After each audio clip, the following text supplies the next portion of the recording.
ശ്രീമതി ശാന്തകുമാരിക്ക് അങ്ങേക്ക് 8 മിനിറ്റ്.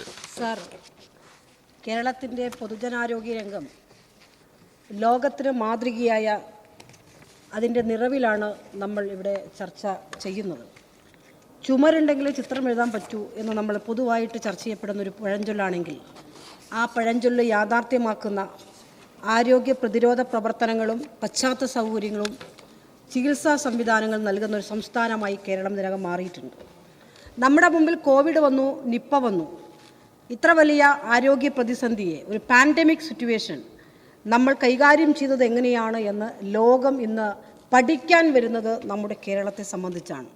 കൃത്യവും ആസൂത്രണവുമായിട്ടുള്ള ആധുനിക വൈദ്യശാസ്ത്രത്തിൻ്റെ അനന്ത സാധ്യതകളെ കേരളത്തിൽ ഉപയോഗപ്പെടുത്തിയിട്ടുള്ള മലയാളികളുടെ മനസ്സിൽ മായാത്ത കോവിഡ് പ്രതിരോധ പ്രവർത്തനം ഇന്ന് ലോകം ശ്രദ്ധിക്കപ്പെടുന്ന ഒന്നായി മാറിയിട്ടുണ്ട്.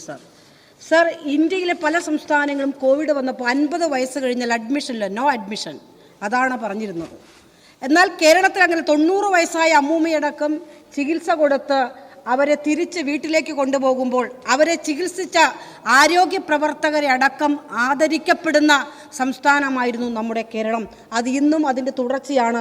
അതിൻ്റെ ഭാഗമായിട്ടാണ് ആ മഹാമാരിയെ നമുക്ക് തുരത്താൻ വേണ്ടി കഴിഞ്ഞിട്ടുള്ളത് എന്ന് ഇന്ന് നമുക്കറിയാവുന്ന മറ്റൊരു കാര്യമാണ്. സർ, നമ്മൾ കാണുന്നുണ്ട് BJP ഭരിച്ച, കോൺഗ്രസ് ഭരിച്ച പല സംസ്ഥാനം, UP-യിലാണ് 150-ലധികം വരുന്ന കുട്ടികൾ, നവജാത ശിശുക്കൾ ഓക്സിജൻ കിട്ടാതെ മരിച്ചപ്പോൾ കോൺഗ്രസിന്റെ അഭിപ്രായം എന്താ സർ? BJP ഭരിക്കുന്ന സംസ്ഥാനങ്ങൾ ഇത്തരം സംഭവങ്ങൾ ഉണ്ടാകുമ്പോൾ അതിനെതിരെ പ്രതികരിക്കാൻ തയ്യാറാവുന്നുണ്ടോ? പല സംസ്ഥാനങ്ങളും നമുക്ക് കാണുന്നുണ്ടല്ലോ. കോവിഡ് പ്രതിരോധ കാലഘട്ടത്തിന് മാത്രം പരിശോധിച്ചാൽ അറിയാം. ചാണകം മേത്ത് തേക്കാനാ പറഞ്ഞത്. കിണ്ണം കൊട്ടി ടെറസിന്റെ മുകളിൽ പോയി കിണ്ണം കൊട്ടുമ്പോൾ ആ ശബ്ദം കേട്ട് രോഗാണു പറന്നു പോകുന്നത് ടോർച്ച് വെളിച്ചത്തിൽ കാണാം എന്നല്ല ഈ രാജ്യത്ത് ആരോഗ്യ മേഖലയിൽ പറഞ്ഞത്. നമ്മുടെ കേരളത്തിൽ ഓരോ വ്യക്തിക്കും ഇഷ്ടപ്പെട്ട ബ്രാഞ്ചസ് ഓഫ് മെഡിസിൻ തിരഞ്ഞെടുക്കാനുള്ള അധികാരമുണ്ട്. ഹോമിയുണ്ട്, അലോപ്പതിയുണ്ട്, സിദ്ധയുണ്ട്. എവിടെയൊക്കെ പോകണം അതിന് പ്രത്യേകമായ സംവിധാനങ്ങൾ ഏറ്റവും താഴെത്തട്ടിൽ വരെയാണ്. ഇവിടെ നമുക്കറിയാവുന്നൊരു കാര്യം എന്താ? ഇതിനെല്ലാം പശ്ചാത്തല സൗകര്യമാണ്. കഴിഞ്ഞ 10 വർഷത്തിനിടയിൽ നമ്മുടെ കേരളത്തിൽ ഒരുക്കിയത് ആ പശ്ചാത്തല സൗകര്യങ്ങളും അതോടൊപ്പം തന്നെ ചികിത്സാ സംവിധാനത്തിന് ആധുനികമായിട്ടുള്ള ഉപകരണങ്ങളും സംവിധാനങ്ങളുമാണ്. കുടുംബാരോഗ്യ കേന്ദ്രങ്ങൾ കേരളത്തിൽ PHC എന്ന് പറയുന്ന പ്രാഥമിക ആരോഗ്യ കേന്ദ്രങ്ങളിൽ നിന്ന് കുടുംബാരോഗ്യ കേന്ദ്രം, സാർ, കുടുംബ ഡോക്ടർ വളരെ വൈകാരികമാണ് നമുക്കുണ്ടാവുന്നത്. ആ ഒരു കോൺസെപ്റ്റാണ് കുടുംബാരോഗ്യ കേന്ദ്രങ്ങൾ. UDF-ന്റെ കാലത്ത് വട്ടപൂജ്യമായിരുന്നു സർ. LDF-ന്റെ കാലത്ത് 888 ജനകീയ ആരോഗ്യ കേന്ദ്രങ്ങൾ അന്ന് നമുക്ക് കാണാൻ കഴിയും. UDF-ന്റെ കാലത്ത് വലിയ മുട്ടയാ സർ. നമ്മുടെ കാലത്ത് 5416 നഗര ജനകീയ ആരോഗ്യ കേന്ദ്രങ്ങൾ UDF-ന്റെ കാലത്ത് പലയിടത്തും ഉണ്ട്. കാരണം പണ്ടത് മുനിസിപ്പാലിറ്റി കോർപ്പറേഷനകത്താ 160 ഏറ്റവും അവസാനം നമുക്ക് 380 നഗര ജനകീയ കേന്ദ്രങ്ങളായി മാറി. ഈ ഹെൽത്ത് സംവിധാനം ആധുനികതയിലേക്ക് നാം നീങ്ങുകയാണ്. എല്ലാ സൗകര്യങ്ങളും ഈ സംവിധാനത്തിലേക്ക് മാറുകയാണ്. UDF-ന്റെ കാലത്ത് വലിയ വട്ടപൂജ്യമാണ്. ഇപ്പോഴാണെങ്കിൽ 1072 ഈ ഹെൽത്ത് പദ്ധതിയുടെ ഭാഗമായി സ്ഥാപനങ്ങൾ രജിസ്റ്റർ ചെയ്യപ്പെട്ടു. സർക്കാർ ആശുപത്രികൾ OP രജിസ്റ്റർ ചെയ്യപ്പെടാറുണ്ട്. സർ, അന്ന് 8.3 കോടി, ഇന്ന് നമുക്കറിയാം 13.5 കോടി മനുഷ്യർ OP സംവിധാനങ്ങളിലൂടെ സേവനം സർക്കാർ സ്ഥാപനങ്ങളിലൂടെ ലഭിച്ചുകൊണ്ടിരിക്കുകയാണ്. സർ, ഇതെല്ലാം തന്നെ മികവാർന്ന ഇടതുപക്ഷ സർക്കാരിൻ്റെ കരുതലോടുകൂടിയുള്ള പ്രവർത്തനത്തിൻ്റെ ഭാഗമാണ്.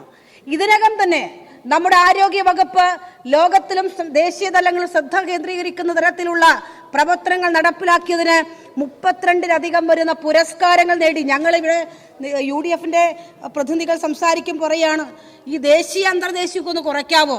സർ, നിങ്ങളുടെ ഭരണകാലത്ത് ദേശീയമല്ല അന്തർദേശീയവുമില്ല. കാരണം സൗകര്യങ്ങളുടെ കാര്യത്തിനകത്ത് ലോകം നമ്മൾ മാതൃകയായി സ്വീകരിക്കുകയാണ്. ശിശുമരണ നിരക്കുമായി ബന്ധപ്പെട്ടുമ്പോൾ പറഞ്ഞല്ലോ, 1000 കുട്ടികൾ ജനിക്കുമ്പോൾ 5-ൽ താഴെ കുട്ടികൾ മാത്രം മരിക്കപ്പെടും ജനിതക രോഗങ്ങൾ കൊണ്ടാണ്, വൈകല്യങ്ങൾ കൊണ്ടാണ്. സർ, അമേരിക്കൻ ഐക്യനാടുകൾ നമ്മുടെ മുമ്പിൽ തലകുനിക്കുകയാണ്. കാരണം നാം നേടിയെടുത്തിട്ടുള്ള നേട്ടം, ജനിക്കുന്ന കുട്ടിക്ക്, ഓരോ കുട്ടിക്കും അവകാശമുണ്ട് ഇവിടെ. അതാണ് പരിചരണം. അതിൻ്റെ ഭാഗമായി ലോകം നമ്മൾ അംഗീകരിക്കും. ചിലപ്പോൾ അന്തർദേശീയപരമായ പുരസ്കാരങ്ങൾ നമുക്ക് ലഭിക്കും. അതിൻ്റെ ഭാഗമായി ഇന്ന് ഈ കേരള സംസ്ഥാനത്ത് ആരോഗ്യവകുപ്പ് നേടിയിട്ടുള്ള പുരസ്കാരങ്ങൾ നാം വാങ്ങിയിട്ടുണ്ട്. ഏറ്റവും കൂടുതൽ സൗജന്യ ചികിത്സ കൊടുക്കുന്ന ഇന്ത്യൻ സംസ്ഥാനങ്ങളിൽ നമ്പർ 1 കേരളം. കഴിഞ്ഞ 3 വർഷമായി കേന്ദ്ര ഗവൺമെന്റ് നമുക്ക് അവാർഡ് നൽകിക്കൊണ്ടിരിക്കുകയാണ്. ആരോഗ്യമേഖല നേട്ടങ്ങൾക്കുള്ള ആഗോള അംഗീകാരമായി വിക്ടോറിയൻ പാർലമെന്റിൽ മന്ത്രി വീണ ജോർജിനെ ആദരിച്ച 2025 ഇത് ഞങ്ങൾ അഭിമാനത്തോട് പറയും. ഞങ്ങളുടെ ലീഡർ, ഒരു നേതാവ്, വനിത ഈ കേരളത്തിൽ ആരോഗ്യവകുപ്പ് ഭരിച്ചുകൊണ്ടിരിക്കുകയാണ്. ലോകരാജ്യങ്ങൾ അംഗീകരിക്കപ്പെടുകയാണ്. സർ, കാഴ്ച പരിമിതർക്കായി സജ്ജീകരിക്കപ്പെട്ടുള്ള സൗജന്യ സേവനത്തിന് രാജ്യത്തിന് ആരോഗ്യ മന്മഥൻ 2023 പുരസ്കാരം നേടിയത് ഈ കേരളത്തിലാണ്. സർ, ശിശു മരണനിരക്കുമായി ബന്ധപ്പെട്ട് വികസിത രാജ്യങ്ങളെക്കാൾ ഏറ്റവും കുറവാണ് എന്ന് നമ്മൾ പറഞ്ഞതല്ല. Sample registration system statistical report ഇവിടെ നമുക്ക് ലഭ്യമാക്കിയ അറിവുകളുടെ അടിസ്ഥാനത്തിലാണ് ഈ നേട്ടങ്ങൾ മുന്നിൽ നിർത്തുന്നത്. സംസ്ഥാന ആശാധാര പദ്ധതിക്ക് ദേശീയ ഡിജിറ്റൽ ട്രാൻസ്ഫോർമേഷൻ അവാർഡ് നേടിയത് ഈ കേരളത്തിനാണ്. സാർ, കേരളത്തിന്റെ ആരോഗ്യ സുരക്ഷാ പദ്ധതിക്ക് നാഷണൽ ഹെൽത്ത് അവാർഡ് നമ്മൾ വാങ്ങിക്കഴിഞ്ഞിരിക്കുകയാണ്. ആരോഗ്യരംഗത്തെ മികച്ച പ്രകടനം കാഴ്ചവെച്ച സംസ്ഥാനങ്ങൾക്കുള്ള ഇന്ത്യ ടുഡേ 2022 അവാർഡ് ഈ കേരളത്തിന് തേടി വന്നു. സാർ, NQAS അംഗീകാരം ഏറ്റവും കൂടുതൽ കരസ്ഥമാക്കിയ സംസ്ഥാനം നമ്പർ 1 കേരളം. 2021 ഉൾപ്പെടെ അത് തുടർച്ചയായി നമുക്ക് ലഭിച്ചുകൊണ്ടിരിക്കുകയാണ്. ദേശീയ തലത്തിൽ NQAS അംഗീകാരം ലഭിച്ച നഗര പ്രാഥമിക ആരോഗ്യ കേന്ദ്രങ്ങളുടെ വിഭാഗത്തിൽ നമ്പർ 1 കേരളം. ദേശീയ തലത്തിൽ NQAS അംഗീകാരം ലഭിച്ച പ്രാഥമിക ആരോഗ്യ കേന്ദ്ര വിഭാഗത്തിൽ ഇന്ത്യ രാജ്യത്ത് കേരളം 2ാം സ്ഥാനത്തിലേക്ക് മാറുകയാണ്. ഇന്ത്യ ടുഡേയുടെ ഹെൽത്ത് ഗിരി അവാർഡ് ഈ കേരളത്തിനാണ്. ഈ സഞ്ജീവനി, കാരുണ്യ ബെനവലൻ ഫണ്ട് എന്നീ സംരംഭങ്ങൾക്ക് ഗവേണൻസ് കൗൺസിലിന്റെ ഡിജിറ്റൽ ട്രാൻസ്ഫോർമേഷൻ അവാർഡ് വാങ്ങിയത് ഈ കേരളത്തിൽ. ഞാൻ എന്തുകൊണ്ട് ഇതെല്ലാം നിരത്തി വെക്കുന്നെന്ന് ചോദിച്ചാൽ, നമ്മൾ നേടിയ നേട്ടങ്ങളെ അംഗീകരിക്കാൻ തയ്യാറാവണം. സാർ, എല്ലാ ജീവനും വിലയുണ്ട്.